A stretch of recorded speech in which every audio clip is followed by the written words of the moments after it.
Yes, very well. Yeah. I'm trying to remember before we start the last conversation we had, so that we can easily transition this. Yeah. What were we talking about when we were standing? Entrepreneurship Entrepreneurship, and how, like, you know, like how I went into massage therapy. into massage Yeah, therapy. yeah, Okay. yeah. I remember the question Yeah. I asked was, how did you end up choosing Massage therapy, yes. So, and I was explaining about my grandmother Yes. and all of that. Yes. And so when my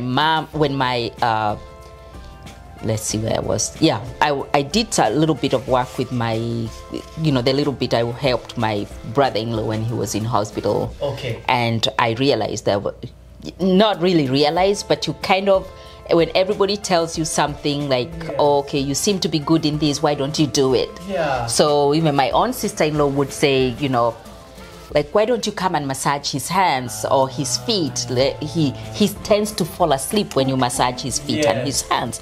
So I did, and not knowing that that would end up being a career for me. So when I moved to the United States with my son, of course the big challenge being, you know, how do I change a career that will allow me to have time for my son? Yes. And, you know, there were so many advertisements, you know, you read in the newspapers, ads, and you're like, Potomac School of Massage, oh,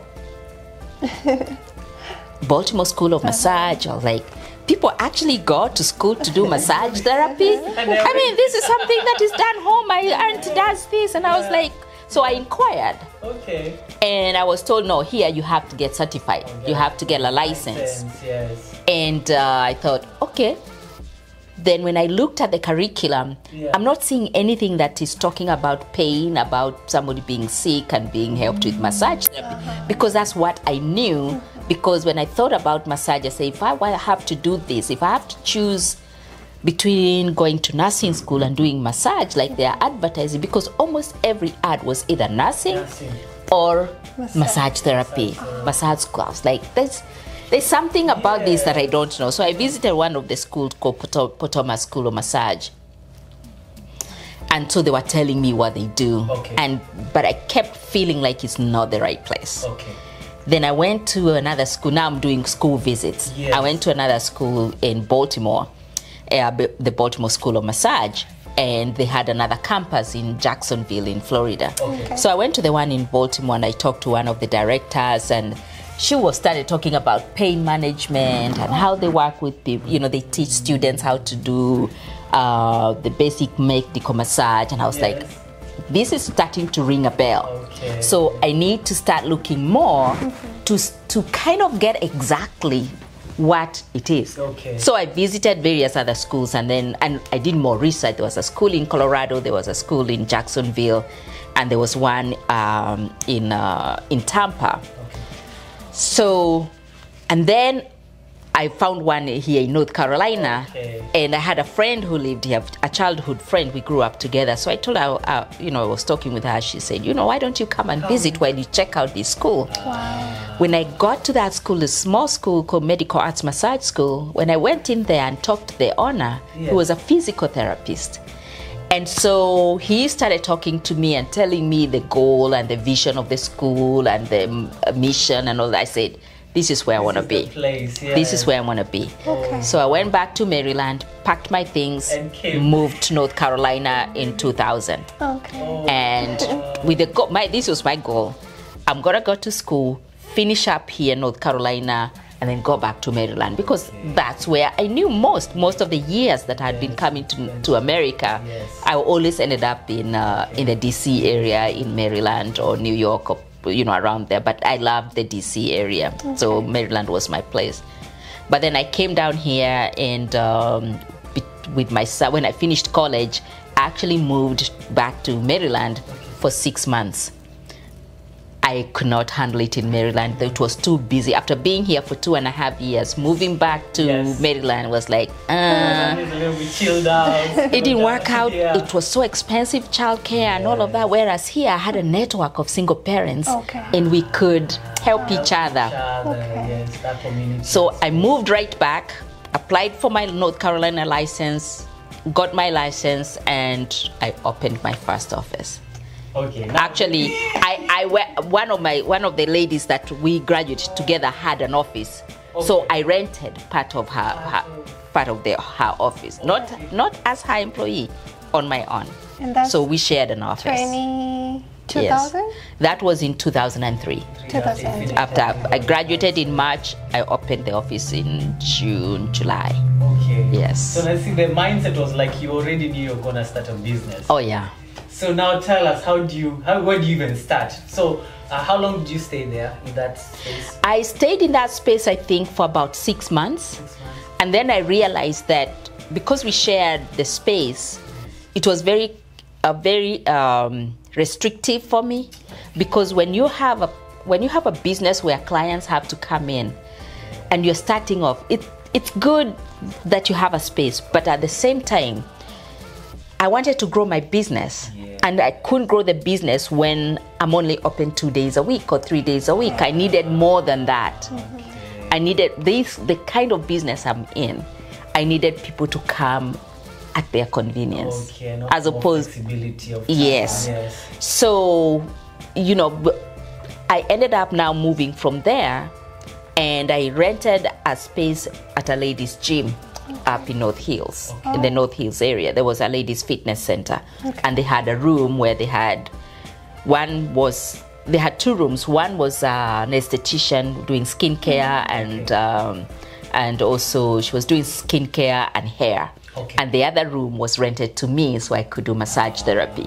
So the ladies from the gym a lot of them became my clients. I actually. Was that strategic, or you just were looking for a space? I was looking for a space. I just walked in, asked for the space, if they had any space, and they told me, yeah, we do. Wow. And I can tell you that first week I started there, I remember it was October of 2003. October, November, around towards Christmas of 2003. Yes. What? You started business way back then? I started business way back then, 2003. The first client, among the first clients who came to see me, still comes to me until today. Wow. Until today, with her family. I think I read it's that, like family. I was checking your Google reviews. Yeah. And there's one comment I was like, they're calling you the magical hands. Magical finger. Magic finger. Yes. So I do have clients that I've worked with for over 20 years. Wow. Yeah. And my business has been a lot of referrals. Word of mouth. Word of mouth.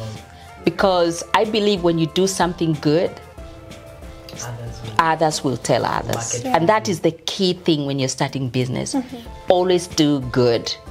Do work that you would like somebody to do for you.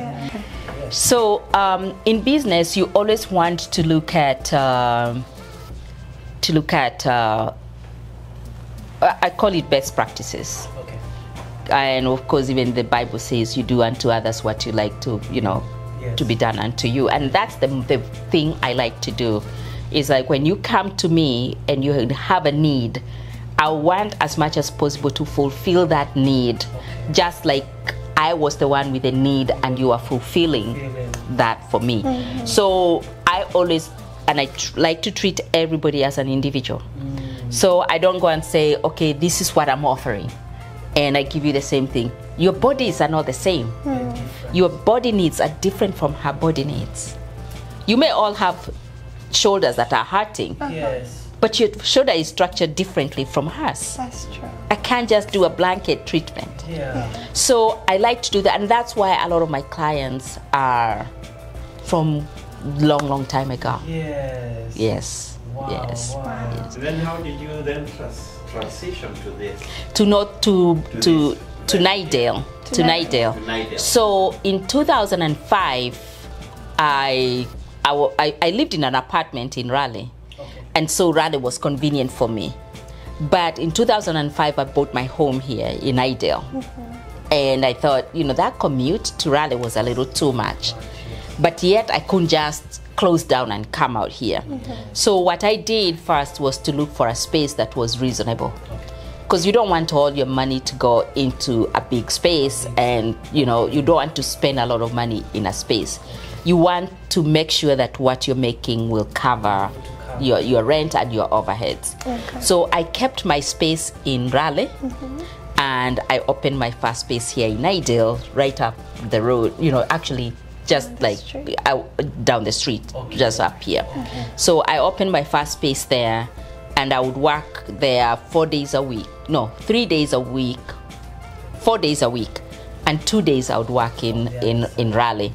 So my clients that were able to come here from wherever, I have clients coming from Durham, from Fuquay, from Rocky Mount, I even had clients who used to drive from Virginia twice a month so that I can treat them. So I have clients who come from different parts of very far. Others would, whenever they came here to see their family members, because their family members came to see me, they would bring them over here.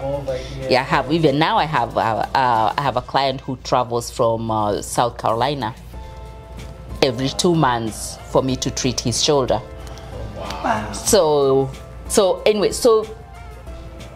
I moved to that office in 2005 after I moved to my house here in North Carolina, in Nidale. And I was in that office for 5 years. Okay. So at the time I needed to expand. I had 2 rooms, and I had a therapist. I had hired a therapist on contract. So, but I needed to expand, and there was a few problems with the facility. The management was not good. We had some management issues. And most of the time when you have management issues with a building or with a space, it affects you because you stress out. And when you're doing some certain kind of works, you don't want to be in a stressful situation. You want to be in an environment that is giving you that energy, positive energy. Yes. So I moved from that space and went to another space up the road. Nice space. It was bigger. It was more or less almost like this one. It was bigger, but again, I only stayed there for 2 years, and I moved on the 3rd year because the management, again, when you're picking a space, think of what you're doing. What business are you in? What kind of clients are coming to see you? Who are your customers? Are you looking for a place that is busy, a lot of foot traffic, or are you looking for a place that is calm and easy? When you're looking also for a space, do you want cars driving right outside your house? There's so many. Yes, there's so many things. If your business does not depend on walk-ins, you want a calm place. You want a space that does not have a lot of disruption from the outside. The space I had over in the other strip, not far from here, the one I stayed for 2 years, the landlord would not fix things. So you have to look at that contract. What can you do, and what can the contract, what does the landlord say they want to do? The contract when you signed that you will have to fix anything that's not. No, but what some of these spaces do, the management is different from the renting company, from the leasing company. So the leasing company makes sure that the space is leased. The management makes sure the space is taken care of. They always are not the same. They are not the same. The renter, the leasing company leases the space, and they move on to find another space for other.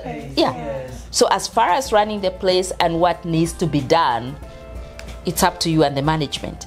And if you don't read through the fine lines, you can get into a lot of problems. The first building I moved to, I got to know the owner, and we were very good friends, and he was like father to me. He always came to check on me, what's going on, what do you need, all of that. But I grew the place. And then I used to have clients who could not make it through stairs and places like that. So it became a little cumbersome. But if I did not have that problem, I would have stayed that place for a long time, because the owner was a really great person. That other one, the one I moved to, was disaster. Different. Yes, And then also the location. I did not think about the location. It was not conducive to my. Opposite Lowe's? No, it was actually near Big Lots. Not Big Lots. Yeah, it was near. Yeah, it was near Big Lots, which is just up the road here. Okay. So that space, one, the parking was the way the parking is. Yes. You know, you have to park and then cross a busy place. Some of my clients were not able to walk properly. Yeah. Some of them, you know, so by the time they park their car, they come up, they have to wait for traffic and then come up. And then there was a threshold. They had to walk up a step. So that kind of threw me off. And then we had a restaurant next to us. The food smell came into the room. We tried to work with the landlord to fix things. It just did not work out. So 2 years I was like, okay, this is not working out. One, I still have a client load, but the landlord will not fix anything. There was a sewer. It was disastrous. It was not a good place. Okay. So I was there for 2 years, and then I got another space further up near Bojangles. So I moved there. Nice space. It was beautiful space. The owners were fantastic. Okay. And they managed everything really well. They had 3 rooms, so I had every space I needed for everything I need. Parking was fantastic. Yes. There was no noise from anywhere. The previous space, there was a shop next door that there was always noise. There was a barber shop. There was always noise. From the restaurant, there was always the smell of food. From outside, there was always traffic. And so it was a really inconveniencing space. So you have to think of who your client is. Okay, now I get it. Now I didn't understand what you were saying. Yes. Now I understand. Yes. What you mean. Yeah, Who your client- is my client Yes. mobile enough to come in here? Yeah. Is my client threatened by any circumstances that are outside my door? Does my client feel comfortable if it's a disabled client? Are they able to walk up and come to your door?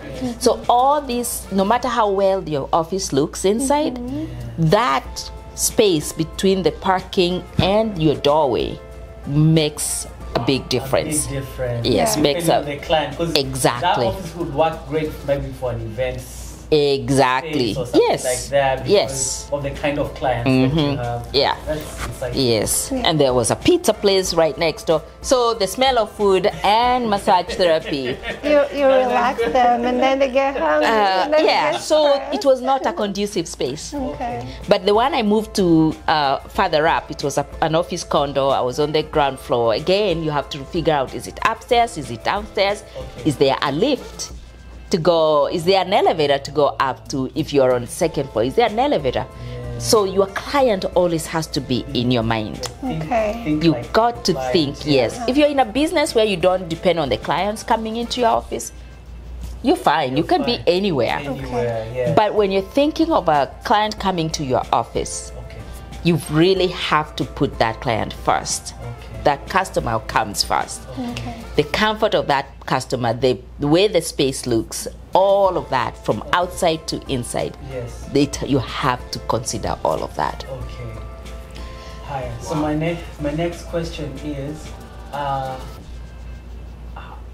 and I know you mentioned it a little bit, picking a space where you can not break even, but at least make a little bit more. Yes. So that is based on the kind of clientele that you have. or- Right. So what if you're just beginning, but you know you have a service like you that you can deliver? What's a good office space to start with? The first thing, of course, depends on the kind of business you have. Okay. The second thing I would say is, very importantly, you have to have at least 2 to 3 months rent. I think 3 to 6 months rent saved up, Okay. because you don't know whether you're going to make it. Okay. Okay, 3 to 6 months. 3 to 6 months, because even if you don't make enough money, at least the first 3 months, you can make enough money to pay your 7th and 8th month. Yeah. Second thing is, instead of taking up a big space right from the beginning, look for a space you can sublet from somewhere. Share an office Okay. for the first few months or even for a year. And if it's a place that okay working with more with over a long period, it's okay to share space with people for a long time, as long as you get along. Yes. Your business does not interfere with theirs, and theirs does not interfere with yours. And that will help you build your capital to enable you get into a space on your own. Because I always say that in a week, if you don't make enough money to pay your rent for the month, in a week, then you're not, because I look at it this way: the first week, Yes. the rent pays. Daddy, what time is it? What time is it? Okay. 1 second. The first week, your income should pay your rent. The second week, that income should pay you. Okay. Then the rest of it, it's either profit or you can put it to something. But the first 2 weeks should take care of the business and yourself. So yourself is not really the profit. No, You pay yourself. you first. pay yourself first. Okay. You always Yeah, pay yourself first. Okay. No, you always pay yourself first. Yes.